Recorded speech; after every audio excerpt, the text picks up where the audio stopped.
যখন আপনি নিজেকে পরিবর্তন করা শুরু করবেন, তখন চারপাশের কিছু মানুষ আপনাকে ভুল বুঝবে। কেউ কেউ তো বলবে আপনি অনেক চেঞ্জ হয়ে গেছেন, আপনি বদলে গেছেন। আবার কেউ বলবে আপনি খুব অহংকারী হয়ে গেছেন। একটা কথা মনে রাখবেন, এই মানুষগুলা আপনার ভালো চায় না কখনো। এরা আপনার উন্নতিকে ভয়, আর এই জন্যই আপনার উন্নতিকে তারা সমস্যা হিসেবে ভেবে নেয়। তাই আপনাকে এদের সমস্যাগুলোকে ইগনোর করে আপনার পথে এগিয়ে চলতে হবে। আসসালামু আলাইকুম এভরিওয়ান, কেমন আছেন? আশা করছি ভালো আছেন। বরাবরের মতো আজকেও আমি আমার ডেইলি ব্লগ নিয়ে আপনাদের কাছে হাজির হয়েছি।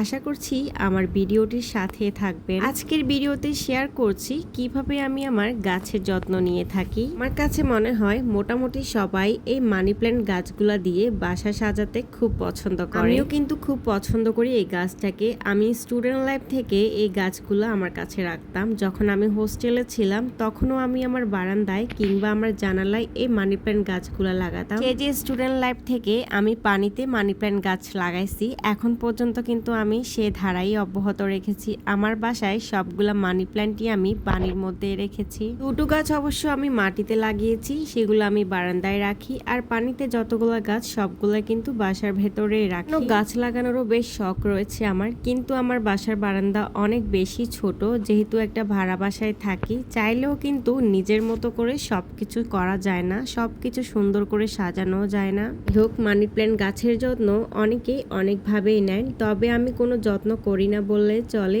আমি জাস্ট একটু পানিটা চেঞ্জ করে দিই সপ্তাহে একদিন, আর এতে কিন্তু আমার গাছের পাতাগুলা খুব সুন্দর সতেজ থাকে। দেখে নিশ্চয়ই বুঝতে পারছেন আপনারা। এগুলা জাস্ট একটা একটা ডাল লাগিয়েছিলাম আমি, এখন কিন্তু অনেকগুলা ডাল হয়েছে। তবে এখন একটা সমস্যা হয়ে গেছে, আমার ছেলে প্রায় সময় আমার গাছের পাতাগুলো ছিঁড়ে ফেলে এবং গাছগুলোকে পানি থেকে তুলে ফেলে দেয়। তখন খুবই খারাপ লাগে, কিন্তু কিছুই করার থাকে না। যাই হোক, এই গাছটাকে আমি ভালোভাবে কিন্তু পরিষ্কার করে নিয়েছি, পানিটাও চেঞ্জ করে নিয়েছি। এখন আমি আমার জানালায় থাকা মানি প্ল্যান্ট গাছটাকে পরিষ্কার করব। আর এই গাছটার উপরেই আমার ছেলে গতকাল রাতে হামলা চালিয়েছিল, এক টান দিয়ে এই গাছটাকে পুরাই উঠে ফেলছে। আর এই গাছটা কিন্তু আমি মাটিতে লাগিয়েছি, আর সাথে সাথে মাটিগুলো উপর নিচ করে আমি গাছটাকে আবার লাগিয়ে নিয়েছি। আর মানি প্ল্যান্ট গাছের মাটিগুলা কয়েকদিন পরপর যদি একটু উপর নিচ করা যায়, তাহলে নাকি গাছের বৃদ্ধিটা ভালো হয়। যদিও আমি এই কাজটা একদমই করি না। আর এই মানি প্ল্যান্টটা কিন্তু আমার খুবই পছন্দের এবং এটার বৃদ্ধি কিন্তু অনেক ভালো। গত মাসে আমি ছোট 2-3টা পাতা লাগিয়েছিলাম, আর সেটা থেকে কিন্তু এতগুলা পাতা হয়েছে এবং শেকড় গজিয়েছে। মাশাআল্লাহ, দেখলে কিন্তু খুবই সুন্দর লাগে। এটার পটটাকে আমি খুব ভালোভাবে এখন ওয়াশ করে নিয়েছি। যাই হোক, এবার একটু আপুদের কাছে রিকোয়েস্ট করে নিই, যারা আমার ভিডিওটি দেখা শুরু করেছেন কিন্তু একটা ছোট্ট লাইক দিতে ভুলে গেছেন, প্লিজ আপুরা একটু কষ্ট করে লাইকটা দিয়ে দেন, কারণ আপনাদের ছোট্ট লাইকটা না আমার ভিডিওগুলোতে শেয়ারের কাজ করবে। আর আমার ভিডিওর যদি কোনো অংশ একটু ভালো লেগে থাকে, আমার কথাবার্তা, আমার কাজকর্ম যদি একটু ভালো লাগে, তাহলে কিন্তু আমার চ্যানেলটি সাবস্ক্রাইব করে চ্যানেলের পাশে থেকে যেতে পারেন সব সময়ের জন্য।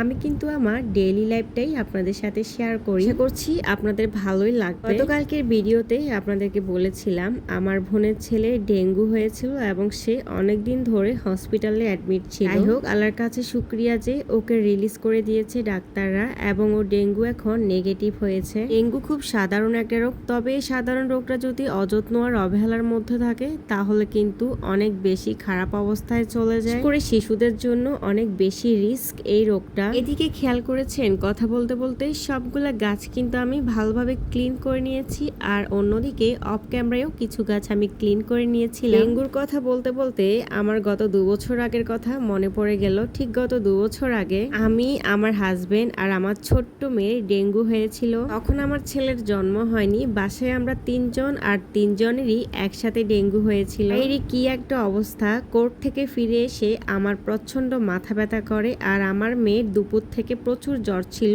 ও তখন ডে কেয়ারে থাকতো। এদিন দুপুরবেলায় ডে কেয়ারে ও প্রচুর বমি করে। তারপর আমি আমার সিনিয়র থেকে ছুটি নিয়ে বাসায় চলে আসি। দুপুর পর্যন্ত আমি বেশ সুস্থই ছিলাম, আমার মেয়েটা কিন্তু অসুস্থ ছিল। এরপর বিকেল থেকে শুরু হয় আমার মাথা ব্যথা, আর রাতে চলে আসে জ্বর। এদিকে আমার হাজবেন্ডও অফিস থেকে এসে বলতেছে তার গাটা গরম গরম লাগতেছে এবং তারও নাকি প্রচুর মাথা ব্যথা করতেছে। যাদের ডেঙ্গু হয়েছে তারা জানে ডেঙ্গুতে মাথা ব্যথাটা এত সিরিয়াস পর্যায়ে থাকে, এটা কোনোভাবে নেওয়া যায় না, খুব খুবই কষ্ট লাগে এই ব্যথাটা। সেদিন রাতে আমরা তিনজনই খুব অসুস্থ হয়ে পড়ি। কে কাকে দেখবে, কার খেয়াল রাখবে। সব থেকে বেশি কষ্ট লাগছিল আমার ছোট বাচ্চাটার কষ্ট দেখে। ওকে একটু টেক কেয়ার করতে পারতেছিলাম না আমি আর আমার হাজবেন্ড। যাই হোক, পরদিন ডাক্তারের কাছে গিয়ে টেস্ট করিয়ে আমরা শিওর হলাম আমাদের ডেঙ্গু পজিটিভ। আমাদের দুজনের ডেঙ্গুটা মেনে নিতে পারলেও আমার মেয়েটার জন্য খুব বেশি টেনশনে পড়ে গিয়েছিলাম। ও যেহেতু বাচ্চা, ছোট জন্য ওকে নিয়ে একটু বেশি রিস্ক ছিলাম। টানা 4 দিন পর কিন্তু আমাদেরকে ডেঙ্গু টেস্ট করতে হয়েছে। এটা সবাইকে করতে হয় যাদের ডেঙ্গু হয়। প্রতিদিনই টেস্ট করে প্লাটলেট চেক করতে হয়। একজনের অসুস্থতা হলে সেটা টেক কেয়ার করা যায় সবাই মিলে, কিন্তু বাসার সবাই যদি অসুস্থ থাকে কে কাকে দেখবে, তাই না? আমার এখনো মনে পড়ে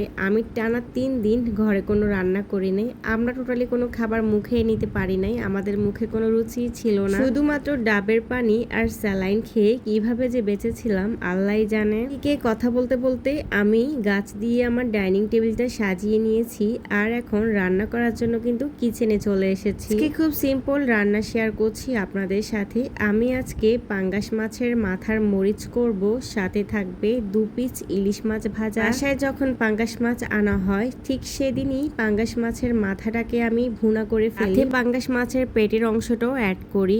আর এই মরিচটা বা ভুনাটা খেতে কিন্তু অনেক বেশি মজা লাগে। এখানে তেলের মধ্যে পেঁয়াজ রসুন দিয়ে আমি প্রথমে নেড়েচেড়ে কষিয়ে নিয়েছি আর সব মশলা দিয়ে দিলাম অ্যাজ ইউজুয়াল। এগুলো আসলে বলার কিছু নাই, সব মশলা দিয়ে নেড়েচেড়ে কষিয়ে নিচ্ছি। কষানো হয়ে গেলে পাঙ্গাস মাছের মাথা সহ পেটের অংশগুলো কিন্তু দিয়ে দিব। দিয়ে আমি চুলার আঁচটা একদম লোতে রাখবো। তারপর এটা রান্না করে নিব। অল্প আছে। ডেঙ্গুর যার হয় সে বুঝের কষ্টটা কি জিনিস। পুরা শরীরের যে পরিমাণ ব্যথা করে, এই ব্যথাটা কিন্তু সহজে ছাড়ে না, অনেকদিন পর্যন্ত থাকে। আমি প্রায় টানা 7 দিনই কোর্টে যাইতে পারি না। ডেঙ্গুর সে কষ্টের গুলা আমার এখনো মনে পড়ে। প্রতি বছর যখন ডেঙ্গুর সিজন আসে, যখন শুনি অমুকের ডেঙ্গু হয়েছে, তমুকের ডেঙ্গু হয়েছে, তখন কিন্তু আমাদের সে দুর্বিষহ দিনগুলোর কথা মনে পড়ে যায়। চুলায় রান্না বসিয়ে দিলাম। এদিকে কিছু ধোয়াপালা বাকি ছিল। আমি অবশ্য অফ ক্যামেরাতে অনেকগুলো ধোয়াপালা করে নিয়েছি আর এখন শুধু কাপগুলো ধুয়ে নিচ্ছি। যাক, ভালোই আমার বোনের ছেলে বাসায় ফিরে আসছে। আমরা আসলে ওকে নিয়ে অনেক বেশি টেনশনে পড়ে গিয়েছিলাম, কারণ ও তো অনেক ছোট, মাত্র 2.5 বছর বয়স। আচ্ছা, এইভাবে আমার মতো পাঙ্গাস মাছের মাথাকে ভুনা করে কে কে খেতে পছন্দ করেন অবশ্যই কমেন্টস করে জানাবেন। আমার তো এই রান্নাটা খুবই ভালো লাগে আর আমার বাচ্চা কিন্তু পাঙ্গাস মাছ খেতে অনেক পছন্দ করে। বলেন তো আপুরা, কে কোন জেলা থেকে আমার আজকের ভিডিওটি দেখছেন? আমি কিন্তু ফেনীর মেয়ে, ফেনী জেলার মেয়ে আমি, বাট থাকি চট্টগ্রামে আর ভিডিওটি কন্টিনিউ করেছি চট্টগ্রাম থেকে। চট্টগ্রামে কারা কারা আমার আজকের ভিডিওটি দেখেছেন অবশ্যই জানাবেন। আর কে কোন জেলা থেকে আমার ভিডিওটি দেখে নিলেন সেটাও জানাতে ভুলবেন না। ভয়েস দিতে দিতে আমার অলরেডি ঘুম চলে আসছে। রাতে আসলে অনেকবার জাগতে হয় আমার ছেলের জন্য। এই জন্য দেখা যায় সারাদিনই আমার চোখের মধ্যে একটা ঘুম ঘুম ভাব কাজ করে। তবে আমার একটা সমস্যা কি জানেন, আমি না যখন তখন ঘুমাতে পারি না। এমন কিছু কিছু মানুষ আছে যারা বালিশের সাথে মাথাটা লাগালেই ঘুম চলে আসে, বাট আমার সেটা কখনোই হয় না। আমি জাস্ট 2 টাইমে ঘুমাতে পারি, সেটা হচ্ছে রাতে এবং দুপুরে। অন্য সময় যতই বিছানায় গড়াগড়ি করি না কেন ঘুম কিন্তু আসে না। এদিকে কথা বলতে বলতে আমার পাঙ্গাস মাছের মাথা ভুনাটা হয়ে গেছে অলরেডি। গরম ভাতের সাথে এই তরকারিটা হলে আর কি লাগে বলেন। সাথে ছিল ইলিশ মাছ ভাজা। 2 পিস ইলিশ মাছ আমার ফ্রিজে পড়েছিল অনেকদিন ধরে, এগুলা খাওয়া হচ্ছিল না, তাই আজকে নামিয়ে ভেজে নিলাম। আর এই ভাজা ভাজা ইলিশ মাছ খেতে কিন্তু অনেক বেশি মজা লাগবে গরম ভাতের সাথে। এবং লাস্টলি কিছু কুমড়োর খোসা সেদ্ধ করে নিচ্ছি। আর ভিডিওটি এ পর্যন্ত ছিল। কেমন লেগেছে পুরো ভিডিওটি অবশ্যই কমেন্টস করবেন। সবাই ভালো থাকবেন, সুস্থ থাকবেন। আজকের মতো বিদায়, আল্লাহ হাফেজ।